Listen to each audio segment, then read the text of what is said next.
pasok na tayo. Unahin natin tong dragon fruit. At tayo hindi na-expose dito. Ako hindi ako mahihiyang aminin. Talagang ngayon lang ako nakakita nito. Eh mabuti, nasabihan na tayo na. Naku, ayan no. May tinik pala. Ewan ko kung kita nyo sa video. Kaya bago tayo pumasok sa isang pasilyo na ito, titingnan natin, ayan, medyo maluwag-luwag yung hindi tayo sasabit sa balikat o sa braso. Okay. Pasok na tayo.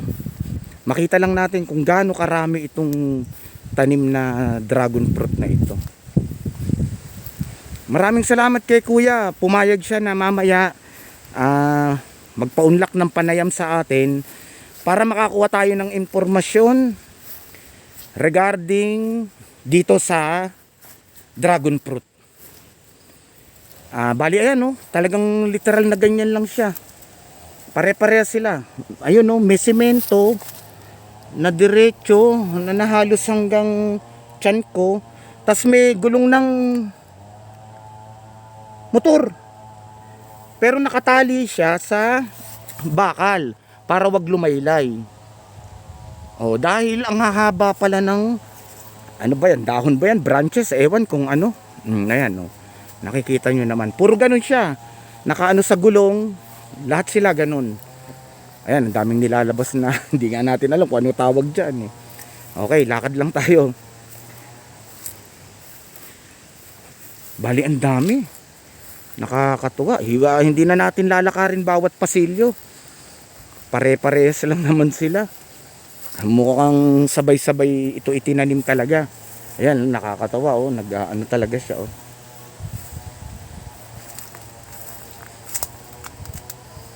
O, nood lang kayo ha. Yan dami. Kung hanggang saan, basta malibot natin lahat yan. Bago na naman ito sa content natin. Dragon fruit ito. Kahit mainit na magbablog tayo. Mamaya makakapanayam natin si kuya tungkol dito sa dragon fruit na ito. Alamin natin na ilang taon ba ito bago mamunga. Bakit ito ang naisipan niyang itanim. May papaya rin siya eh. Pero dito lang muna tayo sa dragon fruit na ito.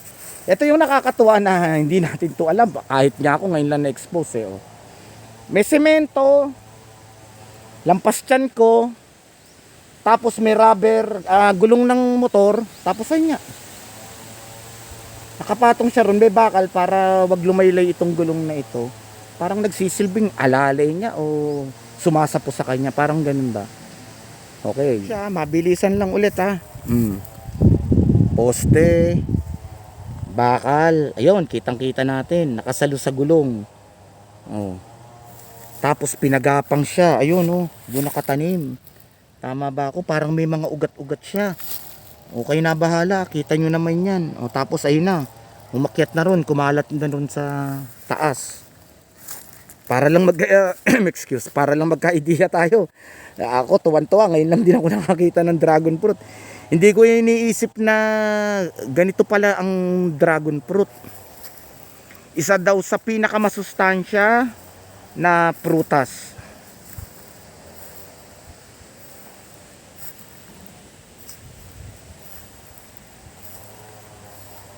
Mamaya kukuha tayo ng impormasyon regarding dito sa tinatawag na dragon fruit. Maraming salamat sa mga bagong nagsasubscribe, sa mga nakasubscribe na, at sa nanonood ng vlog natin. Thank you so much sa inyong lahat. Oh, dragon fruit naman ito. Nakakatuwa at nakapag-video tayo ng hindi natin inaasahan na ito talaga si Taro Tarji eh, sa mga halaman, puno, hayop eh. Saka travel vlog, yan lang naman umiikot ang content natin, video natin eh. Kaya lang naman ako natuwa dahil ngayon lang ako nakakita nito na alam naman nating napakasustansya, napakaganda sa katawan nitong dragon fruit na ito. O sinwerte, pinayagan tayong makapag-vlog. Mamaya mag-i-interview tayo kay kuya. Salamat sa pagpayag niya. May expose tayo, marami tayong nalalaman regarding sa dragon fruit. Di ba nakakatuwa? Ganyan kasi sipag ang mga Pilipino farmer. Basta may lupa na pwedeng taniman, tinataniman. Yo. Ngayon, nasa farmer na lang, alam niya yung mga pwedeng itanim niya na maaaring kumita siya. At mga tanim na pwede talagang pagkakitaan. Ayun, mabuti naglakad ako, nakita ko ito sa dulo. O ayan, no, kahit hindi na natin itanong kay kuya, ganyan nagsisimula. Ako tuwan-tuwa. Ayan, kahit hindi ko itanong, ito na yung pagsisimulan niya. Ayan, kitang-kita natin ngayon yung semento, yung gulong ng motor, and at the same time, ito yung bakal na later on babaliin pa ganun, babaluktutin pala, tapos ipapatong itong goma. Tapos ayan, ito na yung pagmumulan. Sure ako kahit di na natin natanong si kuya at busy rin siya, may ginagawa pa nakatali, tas gagapang na siya.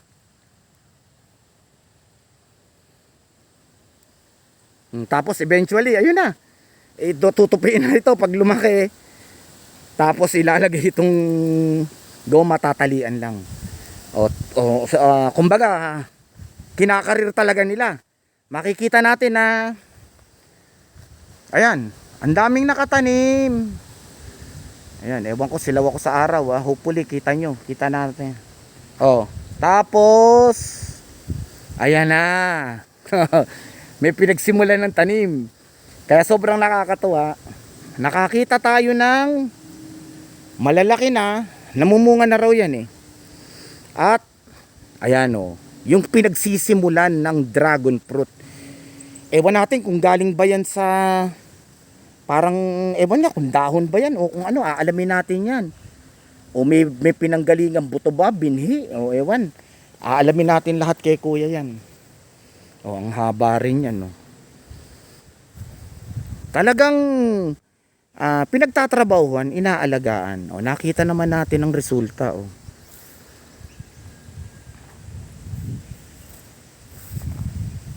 Okay, punta na tayo kay Manong. Interview na natin pag pwede siya. Pag hindi pa siya pwede, puntahan natin yung papaya. Okay na, babay na sa inyo mga mahal ko. Salamat sa panonood ng videos natin. Maraming salamat. Maraming salamat sa panonood. Dragon fruit, taniman ng dragon fruit. Sobrang nakakatuwa. Bago na naman sa channel natin, sa content natin. Nakakita tayo ng malalaki na fully grown. And at the same time, yung itinanim na. Di ba? Kompleto yan. Kompletong detalye yan ng nakuha natin. Merong fully grown na namumunga na. At yung mga bagong tanim na pinagmumulan nitong mga dragon fruit na puno na ito. Okay na, babay na sa inyong lahat. Salamat. Magandang hapon sa inyong lahat. Nandito ngayon si kuya. Siya namamahala nitong kanyang bali kuya, itong dragon fruit natin, nasa ilang puno lahat ito? Bali may 600 na itong puno. May 600. Pati yung bagong tanim. Pati yung bagong tanim. Nakarating ako rin kuya, tuwan-tuwa ako. Meron kang bagong tanim doon Kuya, yung baka pwede tayo makapag-share o makapagbahagi sa mga nanonood sa atin, yung nakita kong parang lampas isang dangkal na yun, na ganito rin ang itsura, yun na ba yung pinakatanim niya o galing sa buto? Hindi. Ito na rin tinatanim. Ito na rin. Saan ka kumukuha nung pinipili mong maganda? Ano nagiging basehan mo? Yung mga bumunga na. Yung kaya ito. Pwede ito pang tanim. Ayun. Hindi pala siya nanggagaling sa binhi o buto, hindi. Hindi. Hindi pwede itong mura. Dapat yung magulang yan. Ayun, pipiliin mo yung magulang. Oy, Kuya Gilbert, sa pagkakaalam at pagkakatanda mo lang, buhat nung itinanim ito, katulad nung nandoon sa dulo natin na yun, nasa ilang taon bago siya magsimulang mamulaklak na magtutuloy sa bunga yun, syempre. Kahit estimate mo lang, tansya mo lang. 2 taon, nabunga na. Ayun, 2 taon lang nagbubunga na. Ngayon, pag nagbunga yan, Kuya Gilbert, sabay-sabay din lahat yan. Ayan, nakikita natin ang gandang tingnan sa video. Basta panahon ng tagbunga. Basta panahon ng tagbunga, magbubunga. Yung maintenance na ginagawa natin, kaya alam ba, may nilalagay ba tayong Kuya Gilbert na pataba, abono, meron din. Yung ipot ng manok. Ganun lang, ipot lang naman ako, ano pa? Complete. Complete, oh, ayun, naririnig ko yan, oh. Urea. Urea, yun lang yung ginagawang ano niya sa kanya. Saka alaga. Tsaka alaga mo talaga, okay, okay. Pruning. Bali kuya, Kuya Gilbert, hindi rin biro ang puhunan ha, at saka yung labor kasi nga nakita ko yung semento na yan. Na to, Ang nakakatuwa naman kuya, nakatulong ka pa sa environment dahil itong mga goma na to baka susunugin nila o itatapon nila, naging kapaki-pakinabang sa'yo. Pero kuya, itong goma na to, medyo nakakatuwang malaman, ito ba natuklasan mong pwede ito o ibang materialis ang ginagamit? O- Yan talagang ginagawa. Yeah, ayun, goma talaga ang ginagamit. Okay, Kuya Gilbert, yung bawat isang punong ganito yan na nakikita natin yan, kadalasan ilan ang ibinubunga niya? Mahigit 10 kilos ang isang puno. Ito. Mahigit 10 kilos. Hindi, tansya lang, sa piraso, mga ilang piraso yun? Di, puro mga Maabot ba 20, 30? 60 pieces. Ang dami rin pala. Pero hindi naman lahat ay gayon. Pero yung average ay parang gayon. Ayun, yung average yan, ng mga nasa 60 piraso. Pero wala talaga tayong alam dito. Ako wala. Saan lugar lumalabas yung mga bunga na yun? Dito rin, dito sa may tinik na ganyan. Sa ganito lang. Yan, sa may tinik na ganyan. Okay, sa mga tinik pala lumalabas. Naku, di ang ganda ng, siyempre bulaklak muna yung kuya, no? Bulaklak. Lahat naman ay galing sa bulaklak. Ang ganda tingnan siguro nung kung may bulaklak siya. Ngayon Kuya Gilbert, sa isang taon, ilang beses ba sila namumunga? Sa pagkakatanda mo lang. Baka mga 10 bunsod siguro, mga higit pa. Sa isang taon. Basta 6 na buwan yan na hindi naman palaging yung bunsod-bunsod din. Paano ang ibig sabihin ng bunsod-bunsod? Di ko naiintindihan.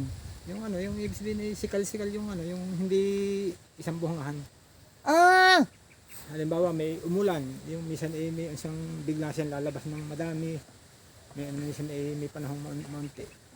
Yun, ganun pala. Bali ito, ilang nga ulit nito, sama mo, nasa 2 taon na ito.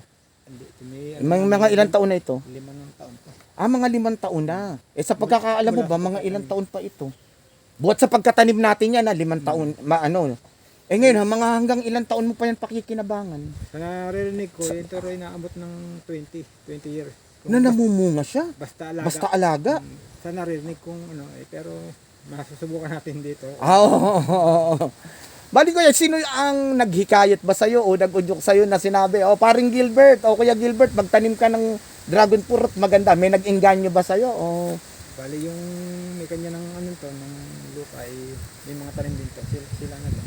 Ayun, kasi alam ko napakasustansya nitong dragon fruit na to at saka medyo may presyo din ito. Kaya marami rin siguro nagtatanim kasi nga maganda ang presyo at saka napakasustansya sa katawan nito. Okay, lahat ng pwede nating alamin kay Kuya Gilbert, nalaman na. Okay, Kuya Gilbert, baka may pahuling pasabi ka para sa mga nanonood ng video. May gusto kang batiin, mapapanood din na to. Wala na. Okay, Kuya Gilbert, thank you very much sa'yo. Salamat kay Kuya Gilbert sa pagpapaunlak niya ng interview natin. Okay, thank you so much. Okay. Ayan na, dragon fruit. Ayan, bago to sa channel natin. Lately kasi kung mapapansin nyo, puro hayop tayo.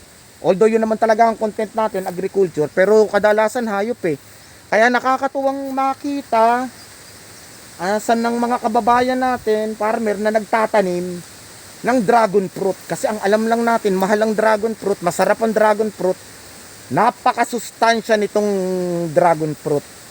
Kapag ito nga'y sinwerting namunga, naku, magaling tayo magtinda at nasa sales tayo. At kapag pwedeng mamili kay kuya, baka isama ko to sa pwede kong itinda. Marami akong customer, marami akong kakilala, marami akong kaibigan. Okay, thank you very much sa panonood nyo. Dragon fruit, kasama natin si Kuya Gilbert. Okay, salamat.